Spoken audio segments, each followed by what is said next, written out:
Myself Dilip Sutar with another video lecture of MCQs. In this video I am going to discuss past paper MCQs of BIC Mirpukhas.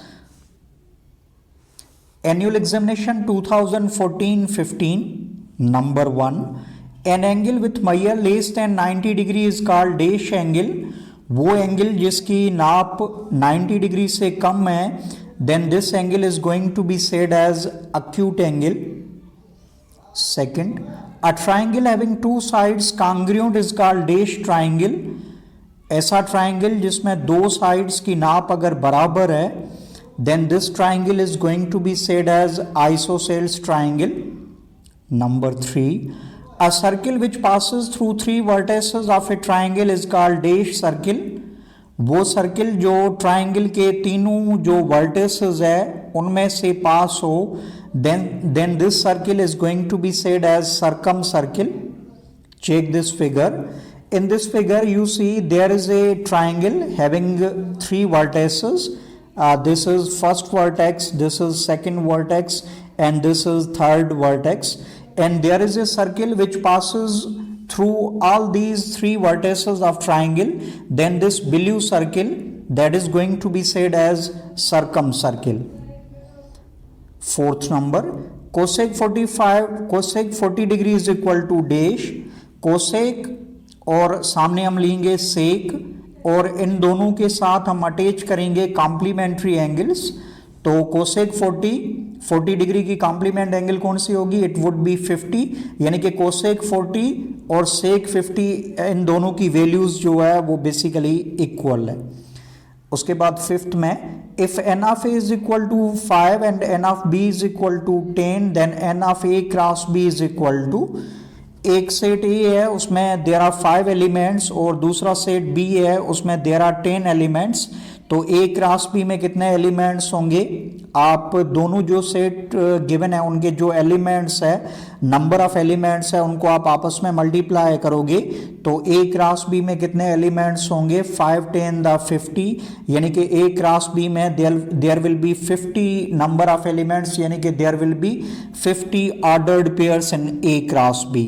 उसके बाद sixth में, this is the point, उसमें first value जो है यानी कि x coordinate जो है उसकी वैल्यू माइनस में है और वाई कोऑर्डिनेट जो है उसकी वैल्यू प्लस में है. And we have to tell कि ये पॉइंट जो है किस क्वाड्रेंट में लाई कर रही है. तो एक्स की वैल्यू माइनस है और वाई प्लस है. वो सारी पॉइंट्स जिसमें एक्स की वैल्यू माइनस और वाई की वैल्यू अगर प्लस है, then all those points will lie in second quadrant. Question number 7. Product of conjugate pairs of binomial surds is a dash number. Binomial surd basically हमारा वो है जिसमें there will be two terms और एक term जो होगा वो radical sign में होगा. एग्जाम्पल के तौर पे 2 + square root 3, this is the binomial surd. इसका कॉन्जुगेट क्या होगा? 2 - स्क्वायर रूट 3. अब ये जो दोनों बायनॉमियल सर्ड्स है एक दूसरे के कॉन्जुगेट्स है, इनको जब हम मल्टीप्लाई करेंगे तो रिजल्ट आएगी 2 to the 4 plus into minus minus square root 3 into square root 3, यानी कि इट वुड बी 3. तो 4 - 3 आंसर कितना आया? 1. और 1 जो नंबर आया है that is the product of conjugate pairs of binomial surd. और ये जो 1 है this is what? 1 is the real number. यानी कि जब भी हमें conjugate pairs of binomial surds जब हमें गिवन होंगे, उनको जब हम मल्टीप्लाई करेंगे the product will always come in a real number. उसके बाद question number 8. The degree of the polynomial x² + y³ + 3x² y² is, degree क्या है? The highest power of the variable is called degree and this is the polynomial in 2 variables. तो यहाँ पर there are 3 terms. Check the highest power. यहाँ पर power 2 है, यहाँ पर पावर 3 है, यहाँ पर है x² × y², यानी variable square into variable square. तो वेरिएबल पावर 4, यानी कि हाईएस्ट पावर कितना है?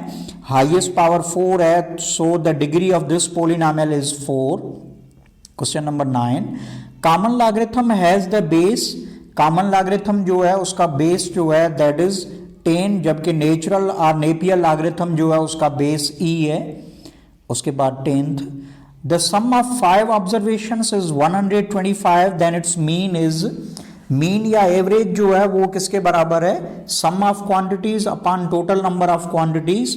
तो हमें सम ऑफ क्वांटिटीज गिवन है दैट इज 125, इसको हम डिवाइड करेंगे, किससे डिवाइड करेंगे, upon total number of quantities. Total number of quantities कितनी है, देयर आर 5 जो है वो टोटल नंबर ऑफ क्वांटिटीज है।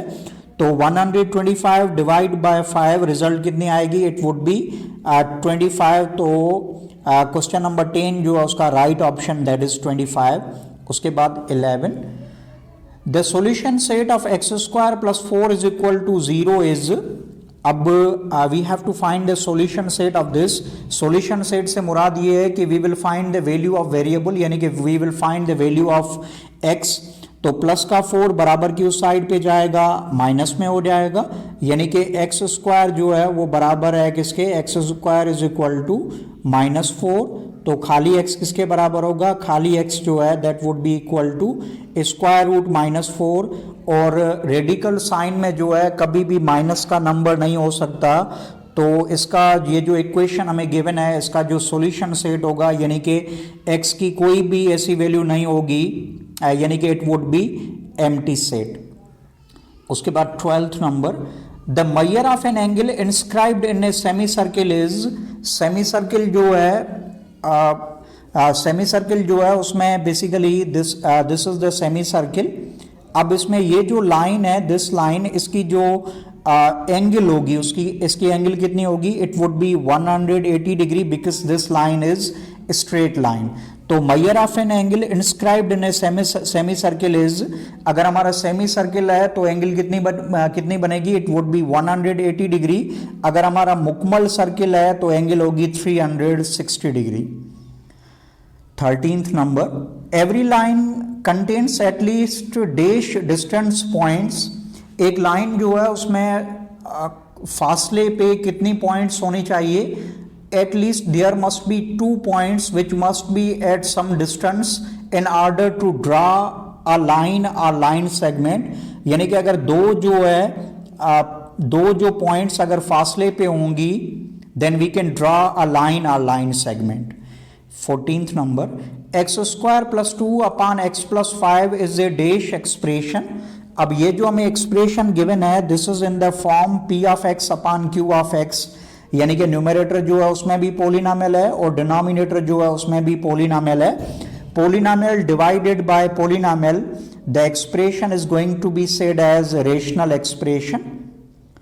15th number, the logarithm of a number on its base is, कोई भी नंबर उसका लॉगरिथम उसी बेस पे, यानी कि logarithm of 10 to the base 10 that is equal to 1, logarithm of 5 to the base 5 that is equal to 1, logarithm of 100 to the base 100 that is equal to 1। 16th number, if x cubed plus 1 is divided by x plus 1 then remainder will be, in order to find the remainder here we will use the remainder theorem। तो x plus 1 जो है उसे divide कर रहे हैं, तो आप इसमें जो है ना x क्यूब्ड प्लस 1 इस पोलिनोमियल में आप x की वैल्यू -1 पुट करोगे, तो -1 क्यूब यानी कि रिजल्ट आएगी -1 और +1 यानी कि जो रिजल्ट होगी इट वुड बी 0, यानी कि x प्लस 1 जो है वो x क्यूब्ड प्लस 1 का फैक्टर है, या फैक्टर है तो कुछ मैं इस तरह से भी कह सकता हूं कि x प्लस 1 जो है वो x क्यूब्ड प्लस 1 को एग्जैक्टली डिवाइड करेगा। 17th number, if m is equal to n, m यानी नंबर ऑफ रोज, n यानी number of columns, for a matrix then matrix is called dash matrix. वो matrix जिसमें number of rows और number of columns अगर बराबर हैं, then this matrix is going to be said as square matrix. Square matrix वो होगा जिसमें matrix जो है उसमें नंबर ऑफ रोज जितनी होंगी उतने नंबर ऑफ कॉलम्स होंगे, then this matrix is going to be said as square matrix.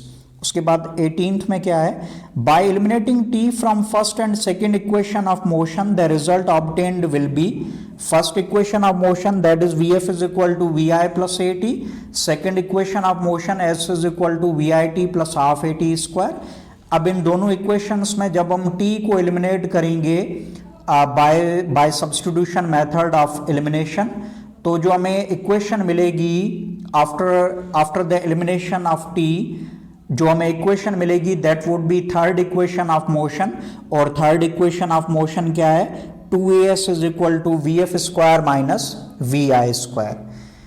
उसके बाद 19th में क्या है, a union b that is equal to a difference b that is equal to a at which condition, यानी कि a union b और a difference b इन दोनों का जो आंसर है वो सेट a में है, तो eight which condition a union b जो है वो बराबर होगा a डिफरेंस b के, और इन दोनों का आंसर जो है that is in set a। तो यहां पर जो कंडीशन होगी दैट इज b अगर हमारा एम्प्टी सेट है तो a डिफरेंस b जो है उसका आंसर क्या आएगा, a आएगा, और a यूनियन b जो है उसका भी आंसर a आएगा, यानी कि a union b that is equal to a difference b that is equal to a, यानी कि दोनों का आंसर a यूनियन b और a डिफरेंस b दोनों का आंसर सेट a में तब आएगा जब b जो सेट हमें गिवन हो that must be empty set. 20 number, the last one. If n of a is equal to 7, then total number of proper subsets of a is equal to a। एक हमें set given है, उसमें there are 7 elements, तो a के जो है वो proper subset कितने जो है होंगे, तो in order to find the proper subsets first we are going to find the total number of subsets। तो किसी भी सेट जो है उसके total number of subsets find करने के लिए we have a formula that is 2 power n।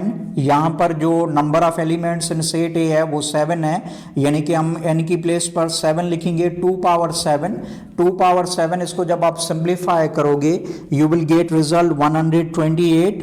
128 जो है वो ए के टोटल नंबर ऑफ सबसेट्स होंगे, जितने सबसेट्स होंगे उनमें से एक कम, यानी कि 127 जो है वो प्रॉपर सबसेट्स होंगे और एक जो है वो इम्प्रॉपर सबसेट होगा। Proper subset plus improper subset that is equal to total number of subsets. यहां पर हमें we are going to ask over here proper subsets of set A, तो proper subsets of set A कितने होंगे, 127। So this is the end of the lecture. मैं उम्मीद करता हूं जितने एमसीक्यूज मैंने डिस्कस किए सारे आपको समझ में आ चुके होंगे। Please like this video, share this video, and in the last but not the least subscribe my channel.